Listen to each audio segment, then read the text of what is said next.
हरे कृष्णा। तो सब लोग रथ यात्रा के बारे में थोड़ा हम कथा करने का प्रयत्न करेंगे। तो आप सब देखते हैं भगवान जगन्नाथ को, उनका रूप थोड़ा अलग है। हम सब भगवान कृष्ण द्विभुज, श्याम सुंदर, इस प्रकार के रूप को देखने के आदी है।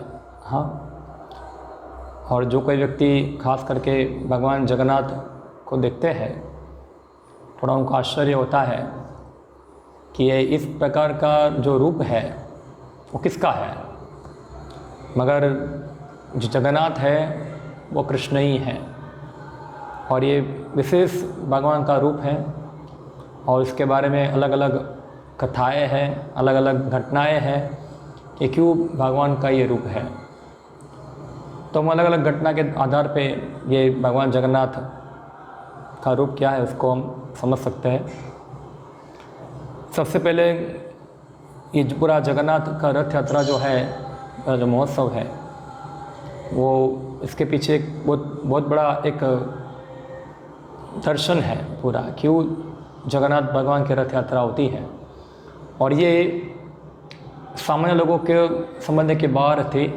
जब तक चैतन्य महाप्रभु जो थे वो उन्होंने ये रथ यात्रा का क्या उद्देश्य है, जब तक उन्होंने ये चीज़ को प्रकट नहीं किया तब तक लोगों को इतना ज़्यादा रथ यात्रा का क्या उद्देश्य है वो पता नहीं था शायद। चैतन्य महाप्रभु 18 साल तक तो वहाँ जगन्नाथपुरी में रुके वहाँ, और वो वहाँ ये रथ यात्रा जो थी उसमें भाग लिया उन्होंने।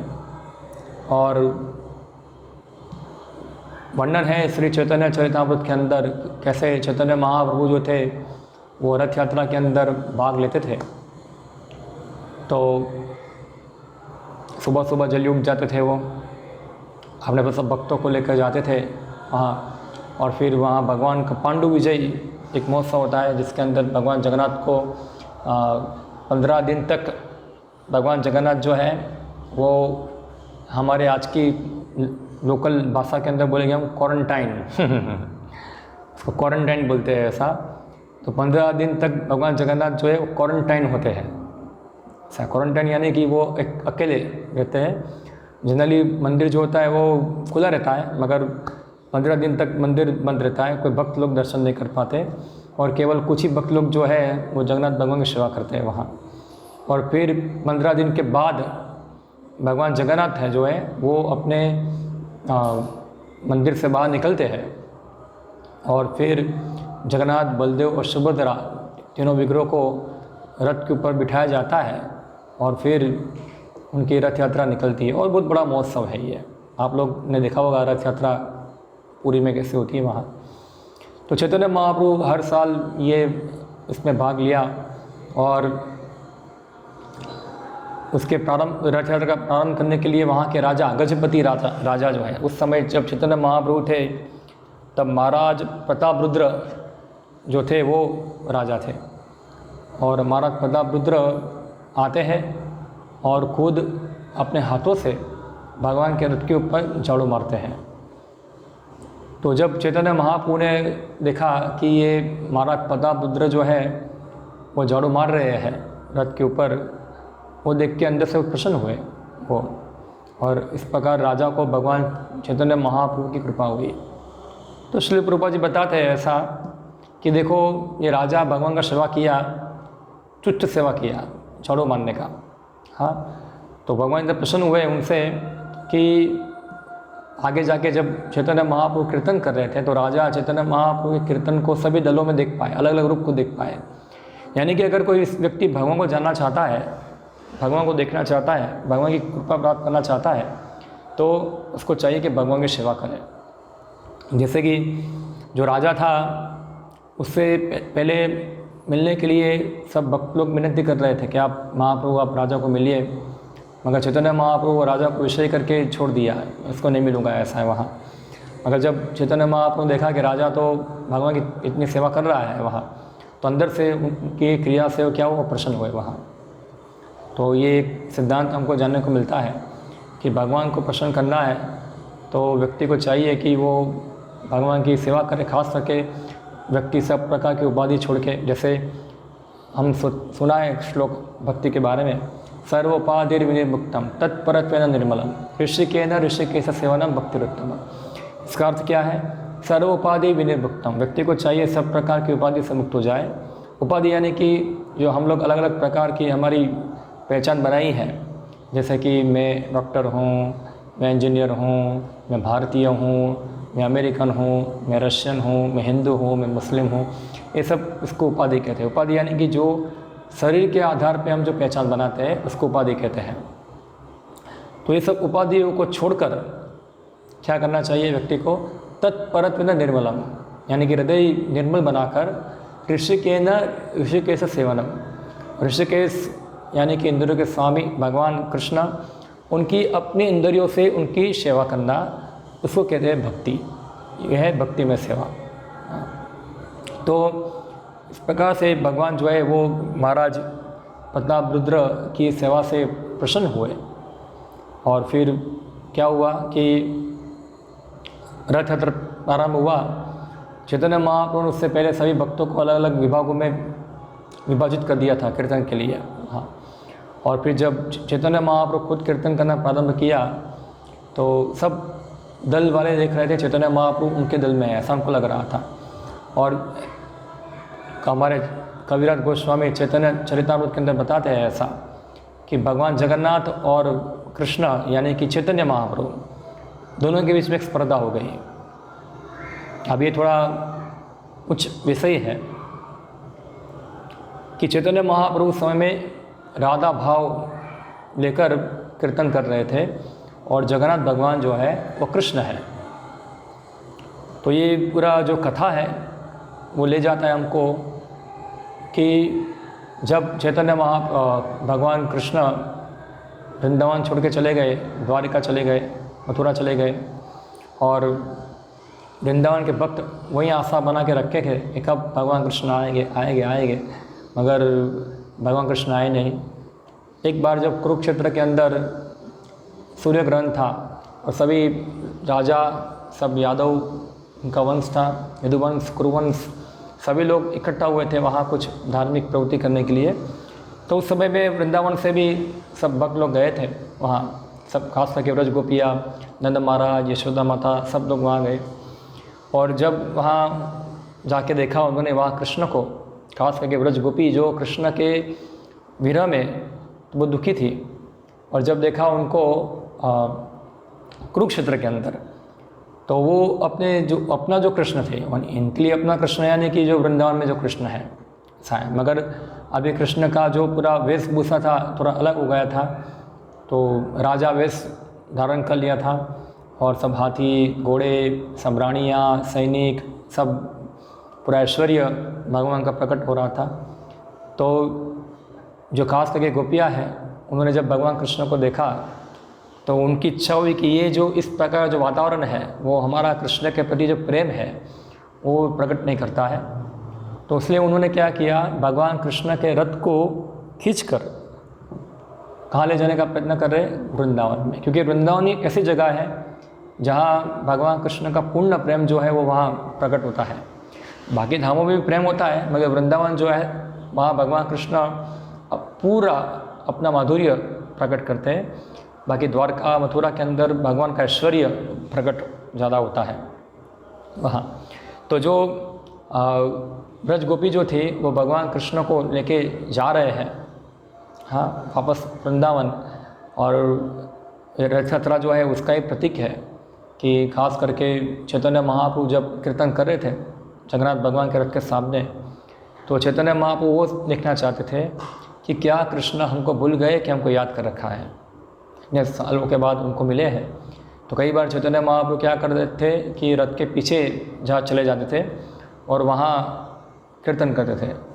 तो जगन्नाथ भगवान क्या करते थे, वो चैतन्य महाप्रभु को देखने के लिए अपना रथ खड़ा कर देते थे और देखते थे पीछे। ऐसे ही चैतन्य महाप्रभु और जगन्नाथ भगवान दोनों के बीच में क्या चलती है, स्पर्धा चलती थी वहाँ। तो इस प्रकार से स्पर्धा चलती थी वहाँ। और वो इस स्पर्धा के अंदर चैतन्य महाप्रभु जो है वो विजयी रहे, क्योंकि चैतन्य महाप्रभु खुद कृष्ण है मगर उनका जो भावना है वो राधा रानी का है, ऐसा है। तो इस प्रकार सभी जो ये फेस्टिवल है पूरा रथ यात्रा, वो भगवान कृष्ण को वृंदावन में वापस लेके आना है और वापस वृंदावन की लीलाओं को करना है, ऐसा इस प्रकार से ये फेस्टिवल मनाया जाता है। और दूसरा कारण है बहुत समय पहले एक राजा था जिसका नाम था महाराज इंद्रदुम्न। तो उनके पास सब राज था, सब संपत्ति थी, मगर फिर भी उतने संतुष्ट नहीं थे। उन्होंने अपने एक मंत्री थे जिसका नाम था विद्यापति नाम था। उनको बताया कि मेरे पास इतना संपत्ति है, धन है, फिर भी मैं इतना संतुष्ट नहीं हूँ, क्या है, तो क्या कारण है उसका। फिर राजा को पता चला कि मैं भगवान का सेवा नहीं किया है, इसलिए मैं क्या हूँ, असंतुष्ट हूँ। तो विद्यापति जो था उनका मंत्री, उनको बोला मैं भगवान की सेवा करना चाहता हूँ। तो एक समय वह एक ब्राह्मण आता है और ब्राह्मण बताते हैं कि यहाँ से दूर नीलाचल पर्वत पर भगवान नील माधव विराजमान है, आप उनकी सेवा कीजिए वहाँ। और फिर विद्यापति को भेजते राजा कि जाओ आप नील माधव का पता लगा के आओ। तो विद्यापति वहाँ जाते हैं तो वहाँ एक जंगल के अंदर एक कस्बा था जिसमें सबर जाति के लोग, यानी कि जो सुअर पालते हैं, ऐसे लोग जो थे वो रहते थे। और उसका एक मुखिया था, उसका नाम था विश्ववासु, ऐसा है। तो विश्ववासु जो था वो विद्याधर वहाँ अपने आप को छुपाते हैं, अपना नाम, और फिर वहाँ रहते हैं। धीरे धीरे वहाँ रहकर फिर उनकी जो पुत्री थी जिसका नाम था ललिता, उनके साथ विवाह कर देते हैं। और फिर देखता ही विद्यापति देखते थे कि हर रोज़ विश्ववासु जो है वो चल के जाता है एक पहाड़ के ऊपर और वहाँ जाके कुछ पूजा करता है। तो उसने पूछा ललिता को कि तुम्हारे पिताजी कहाँ जाते हैं? बोला ऊपर नील माधव भगवान हैं, उनकी सेवा करने के लिए जाते हैं। तो फिर विश्ववासु ने विद्याधर ने पूछा ललिता को कि आप तुम्हारे पिता को बताओ, ऐसा है कि मैं भी जाना चाहता हूँ। बोला हमने अभी तक अपने पिता से इसके बारे में कुछ बात नहीं किया है, ये बात पिताजी किसी को बताते नहीं है, ऐसा है, मगर तुम मेरे लिए पूछो, ऐसा है, मैं उनको जमाए हूँ, तुम जाओ उनको पूछो, ऐसा। और फिर वो ललिता अपने पिता को पूछती है कि आपका जो जमाई है वो आपके साथ नील माधव की देखने के लिए आना चाहता है। बोला नहीं आ सकता, थोड़ा गुस्सा होकर बोला, ऐसा है। मगर फिर भी पुत्री स्नेह के कारण मान गए। बोले किस शर्त पे ले जाऊंगा? बोला क्या कि मैं जाऊंगा तब उसके आँखों के ऊपर पट्टी बांधूंगा जिससे वो रास्ता ना देख पाए। बोला ठीक है, पट्टी बांध देना। तो विद्याधर बहुत चालाक व्यक्ति था, उसने क्या किया, अपने साथ सरसों के दाने ले लिए, ऐसा है, और पट्टी बांध दिया। और फिर वो रास्ते पे सरसों के दाने डालते गए। और इस प्रकार वहाँ जाके देखा तो राजा जो था, विश्ववासु जो था, वो वहाँ भगवान नील माधव की पूजा कर रहा था। और विश्ववासु ने विद्याधर ने भी नील माधव को देखा और बहुत प्रसन्न हुए वहाँ, और प्रार्थना की कि नील माधव, राजा इंद्रदुम्न जो है आपकी सेवा करना चाहते हैं, आप उनके ऊपर कृपा करें, ऐसा प्रार्थना कर रहे थे। और विश्ववासु जब देखा कि विद्याधर इतना प्रेम से प्रार्थना कर रहे हैं, डर गए, तुम क्या मेरे भगवान को बता रहे हो, ऐसा है। हाँ, तो ऐसा करके उसको बोलना चालू कर दिया। और फिर वो फूल तोड़ने गया, और जब फूल तोड़ के आए तो देखा तो भगवान गायब हो गए वहाँ से। भगवान गायब हो गए तो वो पूरा विश्ववासु था पूरा चिंतित हो गया। बोला भगवान कहाँ चले गए? और फिर भगवान शब्द रूप में बताया कि अभी मैं अपने ये रूप में दिखूंगा नहीं, अभी मैं अलग रूप में आऊँगा, जगन्नाथ के रूप के अंदर वहाँ। और फिर एक घटना बाद में आती है, गायब हो गए। इससे पहले जो विद्याधर जो थे वो जाते हैं, राजा के पास जाते हैं और राजा को बताते हैं कि भगवान नील माधव का पता चल गया है। और राजा फिर अपने सब सैनिकों को लेके वहाँ आते हैं और नील माधव के दर्शन करने जाते हैं वहाँ। मगर वहाँ देखते तो वहाँ तो नील माधव होते नहीं हैं वहाँ, और सब चिंतित हो जाते, कहाँ गए नील माधव? राजा भी चिंतित हो जाता है, कहाँ गए नील माधव? फिर भगवान बताते हैं कि अभी ये रूप में मैं दिखूंगा नहीं, ऐसा है, मैं अलग रूप में प्रकट होगा, और मेरा जो रूप है वो जगन्नाथ के नाम से प्रकट होगा। और वो समय हो गया और सब ये लोग सब का शरीर भी छूट गया। और कुछ समय के बाद फिर सबरों का राजा एक दूसरा था और महाराज इंद्रदुम्न का भी दूसरा जन्म हो गया। गलमाधव करके एक राजा बने थे। और फिर इस प्रकार से फिर से उनको पता चला यहाँ कि ये मंदिर है। और फिर वहाँ एक कौवा रहता, कौवा कालभूषण इसको कहते हैं। वो कौवा ने बताया कि यही जगह है कि जहाँ भगवान नीलमाधव की पूजा होती थी। और फिर भविष्यवाणी हुई, वहाँ आकाशवाणी हुई कि कुछ दिनों के बाद समुद्र के अंदर एक दारू ब्रह्म यानी कि एक लकड़ी का जो पेड़ है वो तैरता हुआ आएगा वहाँ, और फिर उसमें से भगवान का रूप बनाएंगे। अब बनाओ ऐसा। और सब लोग देखा। थोड़े समय के बाद वहाँ से एक लकड़ी तैरती हुई वहाँ आई। हाँ, इसको कहते हैं चक्र तीर्थ। जगन्नाथपुरी में अभी भी आप जाओगे वहाँ चक्र तीर्थ करके जगह है जहाँ ये भगवान का जो लकड़ी है वो प्राप्त हुआ। मगर वो लकड़ी इतना भारी था कि वो उठा नहीं पाया। उस समय में विश्वकर्मा का अवतार था, एक मिस्त्री, क्या बोलेगा उसको, एक कार्विंग करने वाला व्यक्ति, शिल्पी।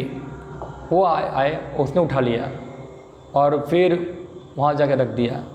फिर वो उसने बताया कि मैं एक काष्ठ में से मूर्ति को बना सकता हूँ, मगर मेरी शर्त है कि जब तक मैं मूर्ति बनाऊँ तब तक कोई व्यक्ति यहाँ आना चाहिए नहीं, सब लोग बाहर रहेंगे। बोला ठीक है। तो वो जो विश्वकर्मा का अवतार था वो हर रोज़ मूर्ति को कार्विंग करता है और राजा रोज़ आते हैं, सुनते आवाज़, चले जाते हैं प्रसन्न होकर। एक दिन ऐसा हुआ कि आवाज़ आना बंद हो गया और राजा अधीर हो गए। बोले क्या हुआ, काम क्यों बंद हो गया, क्यों आवाज़ नहीं आ रहा है। सब लोग ब्राह्मण लोग बताए कि राजा, मंत्री लोग बताए कि वो काम चलता होगा, आप चिंता मत कीजिए, वो अपने टाइम पे काम कर देगा। नहीं नहीं नहीं, वो चला गया, क्या है। ऐसे राजा अधीर हो गए और अधीर होकर उन्होंने अपने वो रूम में प्रवेश कर दिया घर के अंदर। तो देखा तो वहाँ से वो व्यक्ति गायब था और जो भगवान के विग्रह थे वो आधे ही बने हुए थे, पूरा नहीं बने हुए थे, ऐसा है। और फिर वो बाद में भगवान बताए कि मैं जगन्नाथ हूँ और ये मेरा शाश्वत रूप है और मेरे रूप में हमेशा यहाँ विद्यमान रहता हूँ। तो आप चिंता मत कीजिए, ये मेरा ही रूप है, भगवान का ही रूप है, और आप ये रूप को स्थापित कीजिए और एक बहुत बड़ी रथ यात्रा निकालिए, पूरे शहर में घुमाइए और इस प्रकार से ये महोत्सव मनाइए। और इस प्रकार से रथ यात्रा का महोत्सव महाराज इंद्रदुम्न द्वारा चालू हुआ। तो ये भी कारण है ऐसा। तो आप देखें कि भगवान जगन्नाथ का जो रूप है एक विशेष है।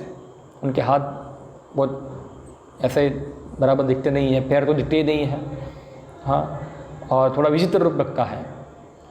तो क्यों दिखता है ऐसा, क्योंकि इसके बारे में भी ऐसा है कि एक बार द्वारका के अंदर भगवान कृष्ण की रानियाँ जो थी वो माता रोहिणी, आप सब रोहिणी को जानते होंगे। रोहिणी जो है बलदेव की माता है। और रोहिणी एक ऐसा व्यक्ति है जो भगवान की वृंदावन लीलाओं के साक्षी है। क्योंकि रोहिणी माता जब भगवान कृष्ण छोटे थे तब वो वृंदावन में रुके थे नंद महाराज के वहाँ, और देवकी वसुदेव जल में उनको मंदिर बनाया गया था। तो खास करके द्वारका की रानियाँ जो थी भगवान कृष्ण की बाल लीलाएँ सुनने के लिए बहुत उत्सुक थी, कृष्ण लीलाएँ सुनने को उत्सुक थी, ऐसा है। तो सभी लोगों ने रोहिणी को बताया कि आप क्या करो, ये भगवान कृष्ण की लीलाएँ हमको बताइए, पूरा उनका जो वृंदावन की जो लीला है उनको सुनना चाहते हैं, आप उनको बताइए ऐसा। तो रोहिणी बोला ठीक है मैं बताऊँगी, मगर एक काम करो, आप दरवाजे के ऊपर सुभद्रा को खड़ा कर दो और कृष्ण बलराम जो है यहाँ आने चाहिए नहीं, ये लीला सुनने के लिए, उनको वहाँ रोक देना चाहिए। तो ठीक है, सुभद्रा को दरवाजे के ऊपर खड़ा कर दिया और फिर रोहिणी माता ने पूरा वृंदावन लीला बताना चालू किया। तो सब लोग वृंदावन लीला सुनकर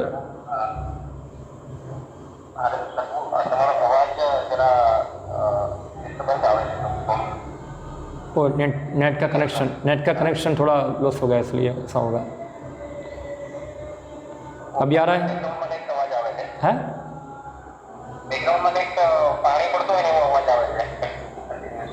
बैकग्राउंड में वो कीर्तन चल रहा है इसमें मंदिर में।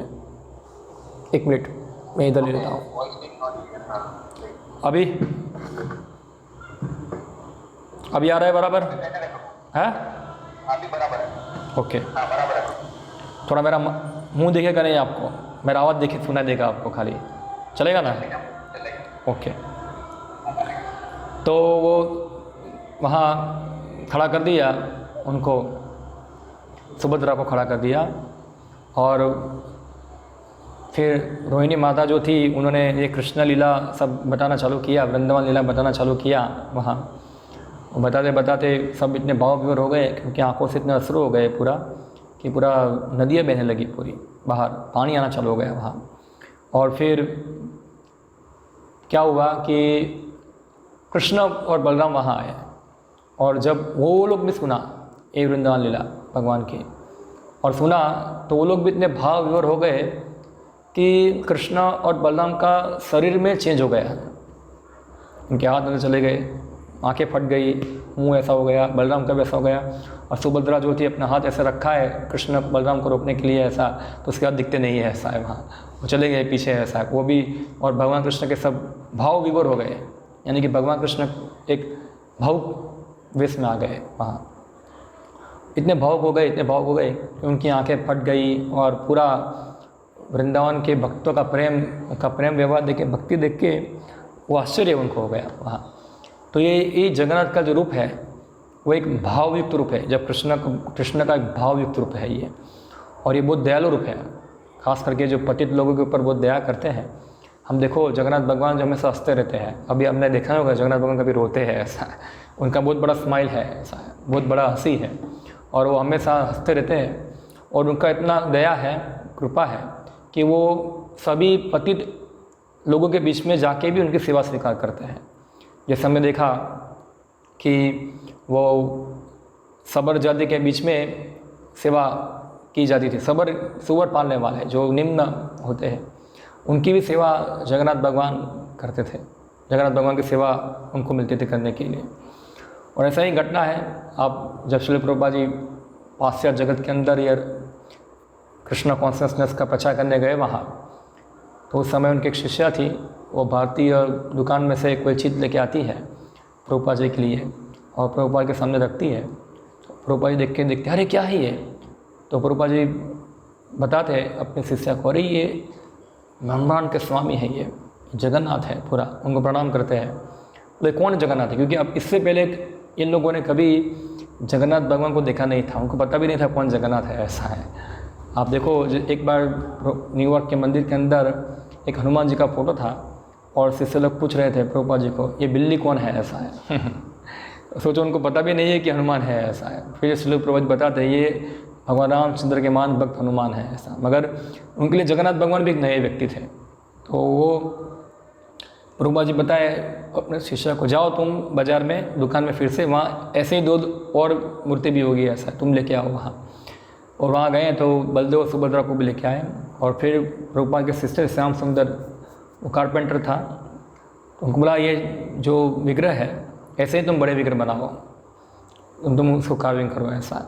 और फिर बड़े विग्रह बनाते, और बहुत सिंपल पूजा करते थे, कैंडल लेके अर्पण करते थे, फूल फ्लावर, ऐसा कोई सिस्टमेटिक जैसे मंदिर में पूजा होती है ऐसी कोई पूजा होती नहीं थी, सब ऐसे ही पूजा करते थे। और सब हिप्पी लोग थे, सब ऐसे पूजा करते थे। एक बार क्या हुआ, जब श्री प्रभुपाद जी रूम में आए, मंदिर के रूम के अंदर, तो वहाँ से जगन्नाथ भगवान का विग्रह गायब था, गायब हो गया वहाँ से। तो प्रभुपाद जी पूरा आश्चर्य, कहाँ चले गए भगवान? सब शिष्य को पूछा, कहाँ गए भगवान, कहाँ गए भगवान? और सब लोगों ने बताया कि भगवान को तो वो लोग बाहर ले गए गार्डन में, और जगन्नाथ भगवान के विग्रह गार्डन में पड़े हुए हैं, और सब हिप्पी गोल गोल राउंड लगा के हरे कृष्ण कीर्तन कर रहे हैं, ऐसा है। और प्रभुपाद सब लोगों को बोले, क्या कर रहे हो तुम लोग, ऐसा है। भगवान के विग्रह को ऐसा हटाना चाहिए, नहीं ऐसा है, वो एक बार स्थापित हो जाते हैं, बाद में हो जाते हैं। बोला तुमको ले जाना है तो भगवान जगन्नाथ तभी निकलते हैं जब रथ यात्रा होती है, तो अगर आपको बाहर निकलना है तो आप रथ यात्रा करो, ऐसा है। तो सब भक्तों ने प्रभुपाद से मार्गदर्शन लिया, ऐसा है। और उस समय श्री प्रभुपाद को हार्ट अटैक भी आया था, तो श्री प्रभुपाद जी वो रथ यात्रा में शामिल नहीं हो पाए, वो हॉस्पिटल में थे। और सब भक्तों ने एक ट्रक लिया, ट्रक के अंदर भगवान को रखा, और फिर ऐसे कीर्तन किया, प्रसाद सबको दिया, और इस प्रकार से रथ यात्रा, सिंपल एक रथ यात्रा निकाला दूसरे साल प्रभुपाद जी जब अच्छे हो गए तो श्री प्रभुपाद जी ने बताया कि अब बहुत बड़ा रथ यात्रा करो लॉस एंजलिस के अंदर, ऐसा है। और प्रभुपाद के शिष्य थे जिसका नाम था जयानंद प्रभु करके थे, उन्होंने बहुत मेहनत करके पूरा एक फेस्टिवल का आयोजन किया और एक बहुत बड़े बड़े रथ बनाए। सब भक्त रात दिन मिलके पूरा काम करते करते और पूरा एक बहुत ज़बरदस्त पूरा एक रथ निर्माण किए, 3 रथ बनाए। और फिर सब जगह पे उनको सब लोगों को आमंत्रित किया, सब लोगों को बुलाया और बहुत बड़ा रथ यात्रा हुआ। हाँ, बहुत बड़ा रथ यात्रा हुआ और जगन्नाथ बलदेव सुभद्रा के विग्रह को रखा गया और श्री प्रभुपाद जी अलग अलग मंदिरों से सबको बुलाया गया और सब कीर्तन किया, सबको प्रसाद वितरण किया और इस प्रकार से बहुत सफल कार्यक्रम रहा ये रथ यात्रा का। तो यानी कि हम देख सकते हैं घटना से कि पूरा जगन्नाथ भगवान जो है खास करके जो पतित लोगों को उद्धार करने के लिए बहुत, जैसे चैतन्य महाप्रभु जो है वो दयालु है, वो जगन्नाथ भगवान भी दयालु है। वो इतने दयालु है कि ऐसे अयोग्य व्यक्ति की भी सेवा स्वीकार करते हैं। हाँ, मुझे अनुभव है हमारा खुद का, जब हम लोगों ने फर्स्ट टाइम यहाँ जामनगर के अंदर रथ यात्रा प्रारंभ किया था तो यहाँ हमारे यहाँ कोई दीक्षित भक्त भी नहीं थे। हाँ, कोई व्यक्ति दीक्षा नहीं लिया था और कोई नियम पालन करने वाले भी भगवान ऐसे व्यक्ति के घर में रुके जहाँ व्यक्ति भगवान एक रूम में भगवान थे, एक रूम में लोग चाय पी रहे थे। तो मुझे आश्चर्य हुआ, ऐसा है कि देखो भगवान जगन्नाथ के दयालु है, ऐसा है। क्योंकि भगवान के आने की इच्छा थी और भगवान आए वहाँ और फिर ऐसे ऐसे धीरे धीरे भगवान आते रहे और बहुत बड़ा रथ यात्रा का महोत्सव होता रहा। अभी 2 साल से कोविड के कारण थोड़ा ठप हो गया है, तब होता था क्योंकि भगवान जगन्नाथ जो है अपने आप को सबको देना चाहते हैं, अब सब लोगों के बीच में आना चाहते हैं, अपना दर्शन देकर खास करके अपना प्रसाद जो है सबको वितरण करके। तो ये जगन्नाथ रथ यात्रा में सबसे महत्वपूर्ण जो चीज़ होती है वो है प्रसाद डिस्ट्रीब्यूशन, वो बहुत महत्वपूर्ण है, ऐसा है। प्रसाद डिस्ट्रीब्यूशन जो है वो रथ यात्रा और जगन्नाथ भगवान का विशेष आइटम है। जैसे हम देखेंगे वृंदावन फेमस है किसके लिए? भजन के लिए। मायापुर फेमस है किसके लिए? कीर्तन के लिए। इसी प्रकार जो जगन्नाथपुरी है फेमस किसके लिए है? प्रख्यात किसके लिए है? तो प्रसाद के लिए। तो वहाँ आप जाओगे पुरी में, किधर किसी भी समय जाओ, कितने भी व्यक्ति लेके जाओ, प्रसाद रेडी होगा तुरंत। अगर आप 200 लोग हैं, आप जाओ वहाँ उधर आनंद बाज़ार जो मंदिर के बाजू में है और आप बोलोगे हमको प्रसाद चाहिए, तुरंत रेडी होगा, ऐसा नहीं कमी होगी। जितने व्यक्ति जाए सबके लिए प्रसाद रेडी होता है। वहाँ बहुत बड़ी मात्रा में भगवान के लिए भोग बनता है और सबको वितरण होता है वहाँ। और पूरी में एक विशेषता है कि वहाँ झूठा कभी होता नहीं है कोई चीज़। जैसे हमारे यहाँ झूठा हो जाता है ना, हम कुछ खाएंगे झूठा हो जाएगा, वहाँ ऐसा कुछ नहीं है। झूठ का सिस्टम वहाँ लगता नहीं है वहाँ।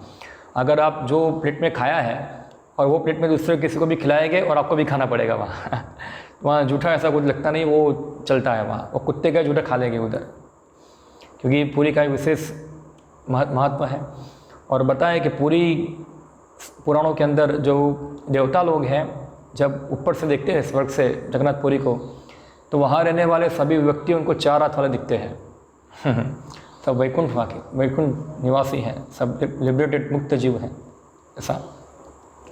तो भगवान अपने धाम के साथ यहाँ अवतरित हुए जगन्नाथ भगवान और इस प्रकार सब अपनी प्रसाद के रूप में अपनी कृपा सबको देते, पतित जीवों के को भी। और सब लोग देखते हैं जब भगवान जगन्नाथ निकलते हैं रथ यात्रा में, तो कोई दुखी व्यक्ति होगा वो देख के भी प्रसन्न हो जाता है, प्रसाद लेके कीर्तन सुन के उनका दर्शन करके प्रसन्न हो जाता है। कोई व्यक्ति अपने जीवन में कभी ऐसा सुख प्राप्त नहीं किया होगा, वो सुख जब भगवान के रथ यात्रा में देखता है तो सुख मिलता है। ऐसी बहुत सारी घटनाएं है भक्त लोगों की कि जो भक्त लोग जो है ऐसा भगवान को इस प्रकार के रूप में देखकर प्रसन्न हो गए और भक्त बन गए, ऐसा। तो प्रसाद वितरण बहुत महत्वपूर्ण है। जितना हो सके इतना लोगों को प्रसाद वितरण होता है, इतना भगवान की कृपा सबको मिलती है, दर्शन मिलता है, भगवान नाम जो है ये सब इस प्रकार से लोग भगवान के साथ क्या होते हैं, जुड़ते हैं वहाँ।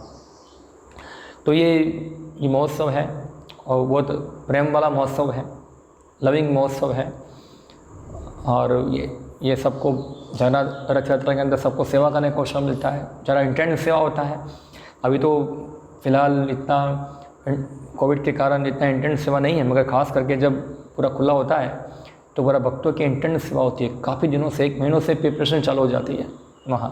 दिन रात सेवा, फंड रेजिंग, कुकिंग, मैनेजमेंट, व्रत प्रिपरेशन, प्रसाद डिस्ट्रीब्यूशन, ये वो पूरा दिन रात क्या होते हैं, व्यक्ति जो होते हैं पूरा एब्जॉर्ब रहते हैं भगवान की सेवा के अंदर, खाना पीना सोना सब भूल जाते हैं। और इस प्रकार का जो तल्लीनता है वही भक्ति है, यही भक्ति है, भक्ति में तल्लीन हो जाना, प्रलीन हो जाना, खाना पीना सोना सब भूल जाते हैं और पूरा जगन्नाथ भगवान की सेवा में पूरा लिप्त रह जाते हैं। और भक्तों को इतना सारा थकान लगता है, इतना सारा श्रम करते हैं, फिर भी उनको दुख नहीं होता, उनको प्रसन्नता होती है अंदर से प्रसन्न होता है वो। क्यों? क्योंकि भगवान की सेवा करने में आनंद मिलता है। ये आनंद जो दिव्य होता है लोगों का, तो ये हमको एक सेवा करने का अवसर मिलता है। अगर दुर्भाग्य है आप लोगों का, हमारा भी दोनों का दुर्भाग्य है, आप लोग अभी पैक है, आपको भी सेवा करने का अवसर नहीं मिल पाएगा। ठीक है, आप आपके वहाँ कर सकते हैं, कुछ भी करना चाहें, और हम लोग यहाँ हमारे अनुसार हम कर रहे हैं। और इस प्रकार से भगवान की कृपा लोगों तक पहुँचाने का हम प्रयास कर सकते हैं और ख़ुद भी लाभान्वित हो ऐसा। तो इस प्रकार से ये रथ यात्रा का महोत्सव है, वो प्रेम युक्त महोत्सव है ये, तो उसको हम पालन करना चाहिए। तो आप लोग वहाँ भी कुछ कार्यक्रम करके पालन कर सकते हैं, हम लोग भी यहाँ करेंगे। तो इस प्रकार से जगन्नाथ का प्रागट्य के बारे में कुछ बताने का प्रयत्न किया। तो ज़्यादा कुछ डिटेल में नहीं बताऊँगा, थोड़ा संक्षिप्त में बताया मैंने इधर। तो यहाँ मैं पुण्याहुति करता हूँ। हाँ, किसी भक्तों का कोई प्रश्न हो, कोई क्वेरी हो तो आप थोड़ा पूछ सकते हैं, मैं उसका उत्तर देने का प्रयत्न करूँगा।